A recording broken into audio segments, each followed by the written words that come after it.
Assalamualaikum warahmatullahi wabarakatuh. Di video kali ini saya ingin menunjukkan filter air ya, yang telah saya pasang di rumah sebagai pengganti atau alternatif air minum. Nah, jadinya di sini sumber bakunya, air baku awalnya itu menggunakan dari sumber air PDAM. Jadi kalau di sini saya menggunakan bahan baku air PDAM, jadi bukan menggunakan air tanah atau sumur. Sebenarnya sih ada ya air sumur. Di sini ada juga air sumur, sudah ada pompanya, sudah saya siapkan, tetapi saya lebih memilih menggunakan air PDAM sebagai bahan baku dikarenakan PDAM di sini airnya lebih jernih daripada air sumur. Sumurnya sumur bor. Jadi terlalu banyak kotoran, jadi nanti filternya banyak digunakan. Jadi kalau menggunakan air PDAM, jadi saya cuma menggunakan filter di sini nih. Nah, ini ada sekitar 6 filter. 6 filter ya. 6 filter ukuran 10 inci. Nah, 10 inci. 10 inci dengan berbagai macam filter. Jadi bisa dilihat di sini. Ini saya copot saja biar kelihatan jelas ya. Ini nanti ini ada tabung ultravioletnya. Nanti saya pasang dulu. Nah, di sini filternya pertama kalau saya pasang ini 10 in, saya menggunakan zeolit ya. Jadi zeolit ini batu zeolit ya, seperti ya ini batu zeolit, tapi batu zeolitnya berwarna abu-abu. Jadi ini bukan tipe mangan zeolit. Zeolit itu ada dua ya. Ada yang berwarna kehitaman, manganis zeolit, dan ini zeolit biasa. Jadi yang seperti kebiruan. Ini fungsinya buat menyaring kapur ya, kapur. Jadi kapur biasa, karena PDAM itu yang saya perlukan kan sebenarnya pengolahan PDAM itu bagus, cuman karena terlalu banyak klorin dalam proses water treatmentnya, biasanya endapan-endapan itu yang jadi masalah. Jadi saya pasang di sini tujuannya untuk mengurangi klorin agar filter-filter berikutnya itu kerjanya lebih ringan ya. Terus setelah zeolit, kalau mau lebih bagus sebenarnya bisa pakai manganes zeolit ya, warna hitam ya. Tapi ini saya rasa ini sudah cukup. Kemudian di sini saya pakai yang filter sedimen. Ini ukurannya 5 mikron ya, 5 mikron dah. Kenapa saya taruh di sini kok tidak di depan sendiri? Karena saya fungsikan buat menyaring kotoran dari batu zeolit tersebut. Karena batu zeolit ini saya maksudkan untuk mengurangi zat-zat kapur atau zat-zat yang dibawa oleh filter PDAM agar tertahan dulu, kemudian kotoran sedimennya yang disaring oleh filter sedimen ini 5 mikron. Saya kalau misalkan mau lebih kecil ya nggak apa, bisa dipakai yang 1 mikron lebih kecil itu bisa.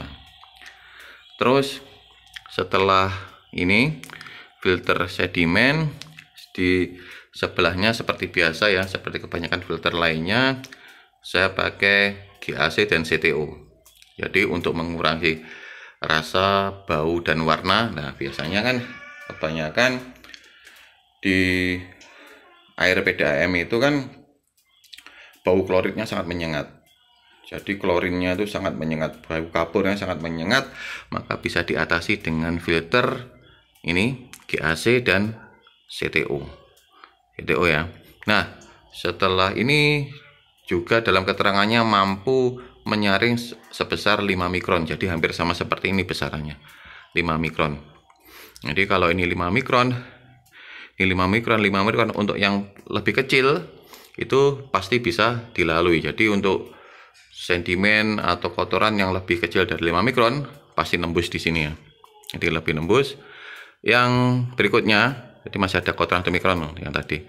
Jadi ini untuk yang berikutnya, ini filter resin ya, resin. Jadi ini adalah filter resin, fungsinya untuk mengurangi hardness atau kesadahan.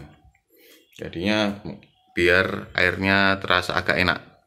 Jadi ini filter resin. Untuk yang 1, 2, 3, 4 ini saya menggunakan produk dari Blue Penguin. Semuanya dari Blue Penguin ya.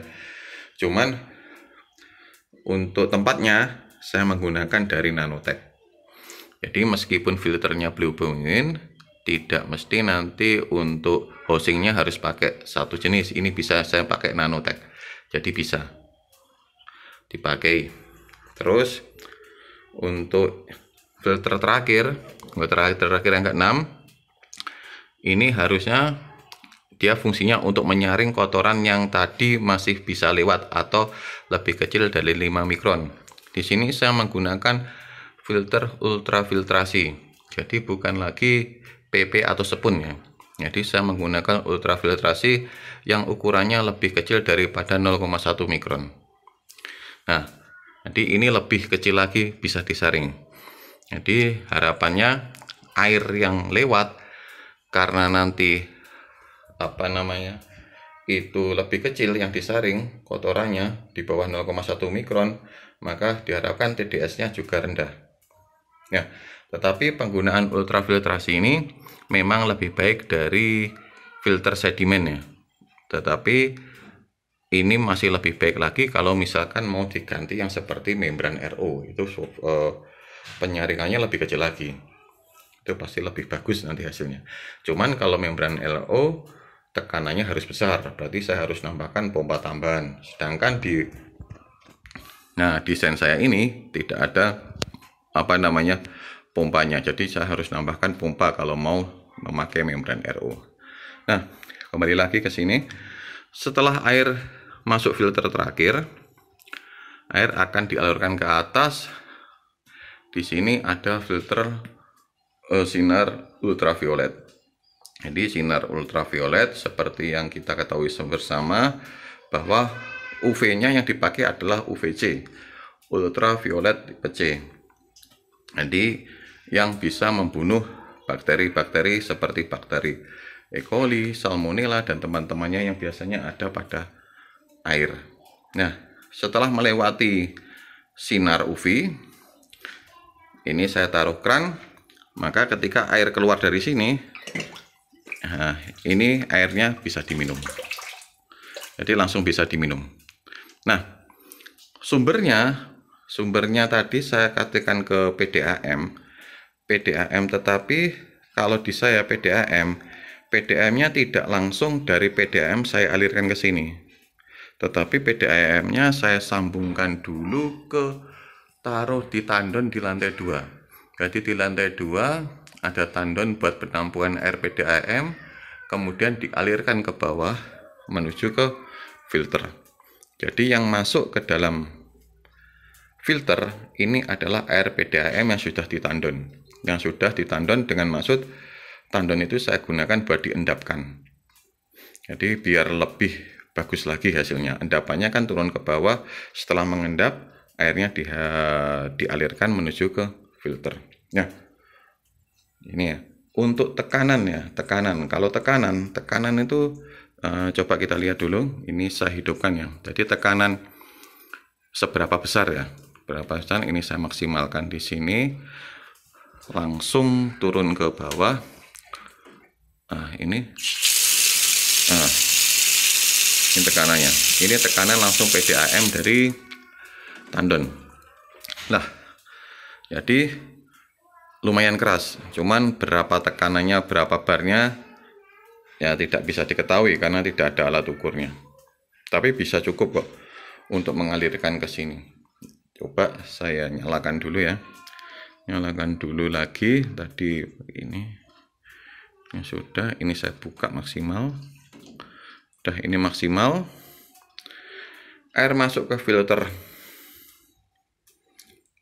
Xiaoli dulu, masuk ke PP, GAC, CTO, kemudian di sini ada resin, ultrafiltrasi, masuk ke sinar UV, kerannya masih nutup. Nah, tekanannya segini. Air mengalir, tapi debit airnya lebih kecil daripada debit air yang langsung tanpa filter tadi. Ya itu wajar aja sih, karena di sini memang hambatannya filternya semakin penghambatnya banyak, berarti kan debit airnya semakin kecil. Apalagi di sini ada ultrafiltrasi yang kerapatannya lebih tinggi. Nah, dapat lebih tinggi, makanya debit airnya dia juga lebih kecil. Tetapi cukup lah, yang penting bisa mengalir. Jadi air yang mengalir di sini ini bisa langsung diminum. Tapi sebenarnya harus, ini belum dinyalakan dulu. Ini saya nyalakan dulu. Di sini ini dinyalakan. Ini saya nyalakan dulu.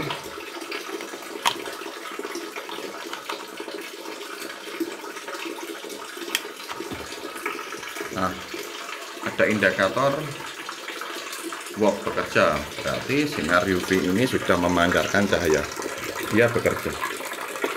Nah, air setelah terkena UV, maka bakteri-bakterinya bisa dipastikan dia akan mati. Maka ini bisa diminum, debitnya sangat kecil ya, tetapi air ini bisa diminum.